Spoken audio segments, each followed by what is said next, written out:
Hello and welcome to the Star Citizen News for the week ending the 4th of July 2021. This is a summary of all the things that have happened over the last few days in the wonderful world of Star Citizen. Now, where have I heard that before? Alpha 3.14 is still waiting to go to the first wave of PTU. We're waiting on that and have been. I'm hoping it will be early next week that it'll turn up, though Chris Roberts did expect a live release in mid-July for 3.14. There's a Chris and Sandy video that's been causing a bit of a storm in the community. So, Cloud Imperium CEO Chris Roberts and former VP of Marketing and current Cloud Imperium board member Sandy Gardner recorded a custom video updating us on life at Cloud Imperium and Alpha 3.14 and some stuff that's coming in the verse soon. So they talked about server meshing and iCache and that there's a big focus on that and persistence planned. So they're sort of like focusing on trying to get persistence for their current needs finished out by the end of this year, but also there's a big importance at the moment and focus on medical gameplay and steps towards Death of a Spaceman, risk and mortality, as well as local physical inventories, which will vastly change the way we play the game because we're only able to carry what we can carry. It's worth watching my video on a full summary of that and all the info because Chris does go into a load of other topics and explain server meshing in a lot more detail and exactly what's needed and where they are. There was a minor roadmap update as well, adding rest stop hangars that will be replacing landing pads, atmospheric pressure, spacescaping for Squadron 42 and refinery ships. They are all added to the progress tracker now, though Ruin Station and certain environmental gameplay has been deprioritized for a focus on the rest of Pyro and mobile refineries. There was a Galactopedia update this week with articles on Hurston Dynamics CEO Magda Hurston and the Nix and Davian star systems for RSI subscribers starting this Tuesday the 6th of July. The new subscriber benefits rollout. That's the new ship of the month. That's the new CCU Warbond stuff. Currently available for everyone are the Greycat armor suits if you want to purchase them. They're pretty expensive though, $15 for either a red, orange or silver suit. It looks like they may be available in 3.14 to actually use though, most likely. Though we'll have to wait and see. It might be a 3.14.x patch. It could be 3.15.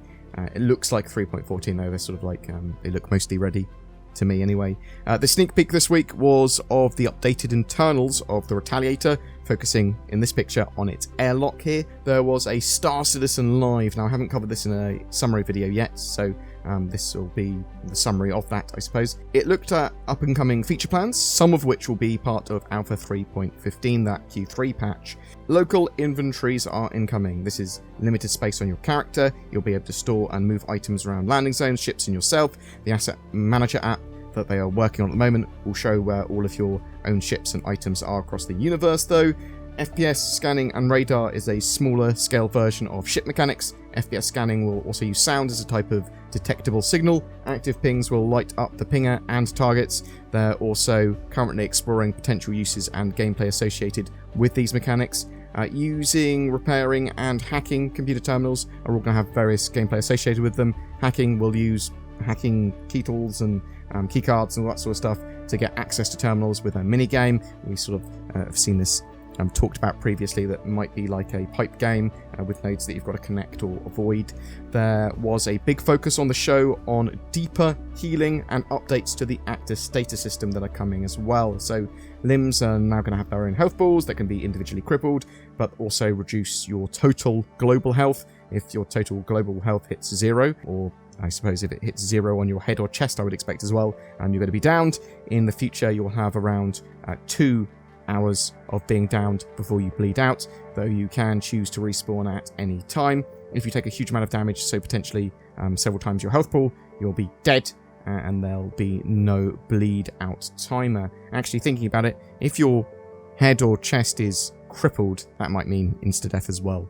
Medpens are quick short-term fixes that will sort of help boost up your health pool briefly, but this won't help with long-term injury. You'll need certain tiers of medical bed and facility to treat crippled limbs. Tier 1 damage is life-threatening, Tier 2 is more crippled limbs, Tier 3 is minor injuries and other treatment. For example, ships like the Apollo have 2 modules that they can set up with a mixture of facilities and different types of tiers of bed. You could have a 1 Tier 1 facility on one side and 3 Tier 3 sort of beds on the other. Cool, if that's what you want to do. Cutlass Red has 2 Tier 3 beds. It's a sort of ambulance type ship. The Endeavour Hope Hospital module has a selection of all of them, I believe. Some large ships like the 890 Jump and the Carrack have Tier 2 facilities. Hospitals at landing zones obviously have Tier 1 facilities, and probably a multitude of other ones as well, but also access there to purchase medical equipment and, in the future, medical insurance and things like that.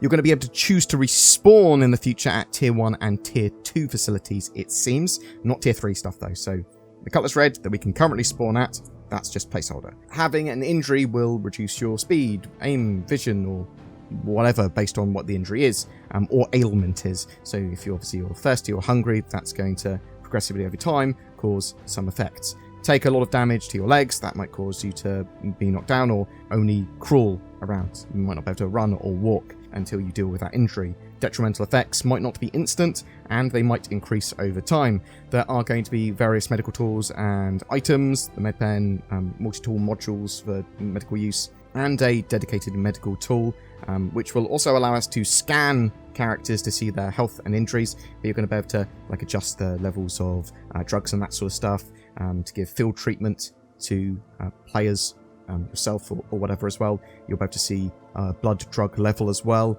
That's going to affect treatments in the future. In the midterm, you'll lose your inventory when you die though, bam, unless you're by a safe or landing zone area. That's one of the main reasons you might not want to just respawn when you're downed. You might want to try and wait for help or hope someone rescues you. Outside of a landing zone, your loot will drop where you died, and then someone else can loot that, or you can try and go back and get it yourself. Boom! That's it for this week, but what do you think? Alpha 3.14 first wave in the next couple of days? Question mark? Obviously I was hoping that would be sooner. What did you think of the Chris and Sandy being alive video? Woo! I obviously think they should check in a lot more, but it's good to hear from them. Are you looking forward past 3.14 to 3.15? Actually, something worth mentioning as part of that Chris and Sandy video is Chris did say that at the end of this year or beginning of next, he's going to be moving to the UK, and they're going to be focusing on trying to finish out Squadron 42. So he may be in the UK for a while, but I'm quite excited for that. And there's a UK studio coming as well, so they're moving from Wimslow, where they have taken over the entire studio there, to a larger studio somewhere around Manchester. Obviously Wimslow's around Manchester as well, but just thought that's interesting information. But whatever your thoughts, I'd love to hear from you in the comments below. Hey, I heard you like VPNs. How about NordVPN then? It's got things like security and features, and we all know chicks dig VPNs. Oh my god, is that Nord? Well, yes. Yes, it is. Wink. Check out the links below to get discounts, or go to nordvpn.com/BoredGamer. Maybe it will align your chakras or something. Actually, let's read some testimonials. Ever since I got NordVPN, my life is good. I wish I'd got NordVPN sooner. I didn't get NordVPN and now I've got no hands. I'm sorry that I recorded this as an ads in. I apologise to my editor.